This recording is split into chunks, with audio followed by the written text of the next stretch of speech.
Hello and welcome to the Evidence-Based Practice Overview module. My name is Liz Barksdale. My email is on the screen. If you have any technical difficulties with this module or general questions about the content, please feel free to get in touch with me. You should be able to speed up these videos in YouTube a little bit with their controls. Just make sure you can still understand me even if you got my voice going faster. There's some conceptual knowledge that you might be tested on for IRAT, GRAT in this section, in the next little section of the module about the hierarchy of evidence. So just pay attention and remember the main ideas. The flow chart that you're going to get in D2L is also a helpful document. It'll be a little bit more helpful in the second section of this module, and I'll talk more about it there, but that's just a little FYI. On the library's homepage, we have a guide that you can refer to at any time that goes over the basics of evidence-based practice. Here we have a little bit of history about evidence-based practice and also a diagram that shows it's the intersection of three things: your clinical expertise as a healthcare practitioner, the patient values, and the best research evidence out there. Now, here's an example. Say you have a patient who is suffering from sleep apnea and he hates wearing a CPAP machine. So he comes to you and says he read about a little fan he can put up his nose. You do some research and you find that there is good literature out there saying that this can work for some patients. So you tell him to try it out, and he sleeps better, he's being compliant with it, and his test results are better.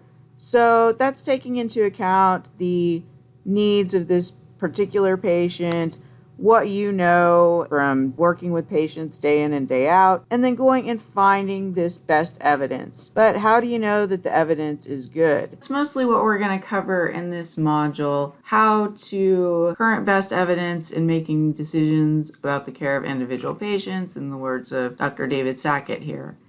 So there are 5 steps to evidence-based practice. The first one is converting the clinical puzzle into an answerable question, then accessing, searching to find the best evidence to answer the question. Those are the 2 we're going to focus on.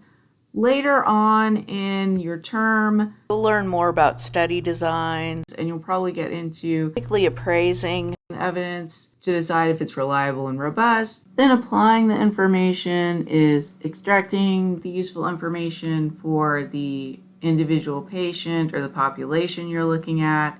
And then finally, assessing is like the quality improvement meta step where you evaluate the process.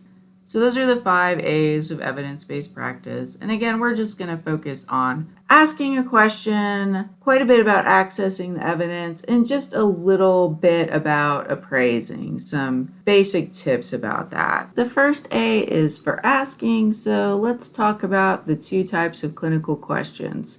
First, we have background questions, which are the more straightforward ones. They can be answered by textbooks, review articles, resources like UpToDate, which is a really good online reference that has a lot of current information because it can be updated digitally. So check that out if you haven't used it before.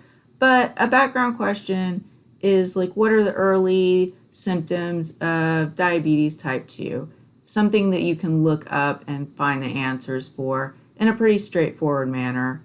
Foreground questions, on the other hand, take a bit more investigating, and they form the essence of evidence-based practice.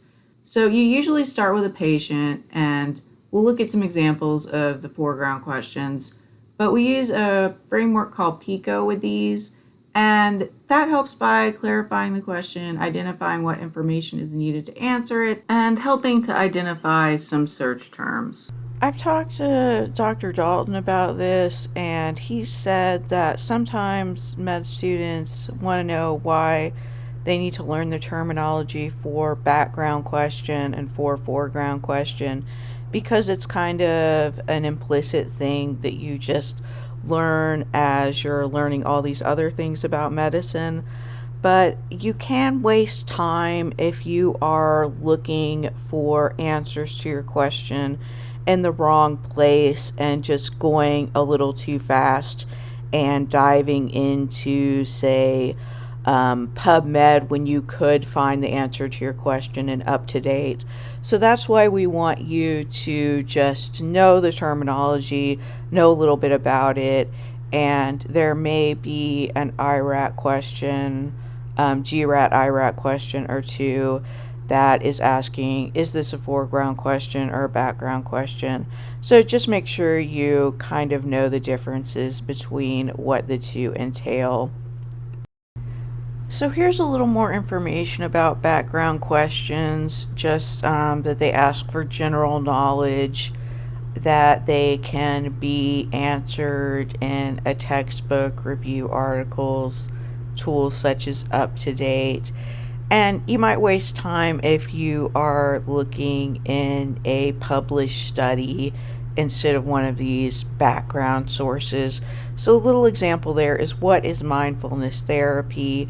You can find a definition there. Another example might be, what's the best way to test for sleep apnea? Something where you can find quick answers, kind of best practices or quick definition. These are usually simpler questions, just kind of like a simple sentence or phrase.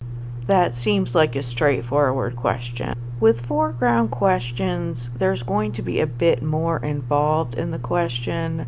So here we have a quick foreground question example that reads, in hospital staff, does mindfulness therapy reduce stress? And with that, you're not just asking for a definition of mindfulness therapy or summation of what it is. You're talking about a particular population and whether or not this type of therapy can create a better outcome for them. So we'll get into PICO in a second, but it just involves a bit more. And for that kind of question, you'd probably want to go into PubMed or Google Scholar at least, or somewhere where you can find more specific research studies on this particular topic. And if you can't tell the difference between a background or foreground question, you can start by looking at background information and then see if you need to go on further. Another sign that a clinical question is a foreground question is that you can use the PICO mnemonic to help you answer said question. Today we're actually looking at PICO M, and we'll talk more about the M later. It's just a variation on PICO where we look at the best study design for the type of question we're answering. But with the main PICO, patient or problem is P. It can also be population sometimes for any public health people. And I is intervention or indicator, so that's going to be what you're trying to do for the patient, whatever the case may be. And then C is control or comparison. And you don't always have search terms for C. If it's a control, a placebo, don't have something under C to search for. Same thing with outcome. It's often implied what the outcome is. You want your patient to survive or get better. And sometimes with certain types of questions, you do want to play around with searching for words that are terms that have to do with the outcome, but not always. So that's just a heads up about that. But you pretty much always have at least the P and the I, the C and the O are sometimes translated into search terms and sometimes not. I'm going to be using two examples throughout this module. This one is my demonstration, and there's another one that I'm going to give to you to use for practice, so you can do one on your own and play around with it. And both of them are related to musculoskeletal disorders and problems. So for our example, we have a patient, she's 62, She's got a 1-year history of wrist and hand pain, and she's been self-managing with a wrist brace, but she just did a lot of activity, cooking a really big meal all day, and now she's in a lot of pain. The brace is no longer helping, and she is scared of seeing the doctor. She told you that she was hesitant to come, but she thinks physical therapy could help her even though she's scared of surgery. So to translate this into a clinical question, I'm going to take a little leap with this one, trying to phrase it maybe like a patient would. However, you with your clinical expertise would figure out that she has carpal tunnel syndrome, so we can put that as her condition. She's a patient with carpal tunnel syndrome, and we're wanting to know, how does physical therapy compare to surgery for improving pain and function? And here is my PICO chart for this clinical question. I don't have the methodology yet. We'll figure that out in the next section. I did write down the outcomes that we'd like to see for the patient, but I don't think I'll search for those because that probably is implied, but sometimes you have to get into a search and play around with it to see. And on that note, this is your practice scenario that you'll use throughout the module as we go through some little exercises. And it might not be the most straightforward evidence-based practice PubMed search prompt in the world, but it's a real life type question that you might get from a patient that can be a little bit hairy, so that might not be completely straightforward. So just play around with it, and this is supposed to be a learning experience to get a little bit of familiarity with some resources and know they're there through the library and through the medical center. In scholarly activity and frontiers in medicine, in future years, you'll get more in-depth practice and experience on this, but this is just to start to feel comfortable. Please go to the next part of the tutorial and write a clinical question for that prompt and fill out the PICO as best you can. We'll do methodology in the next section.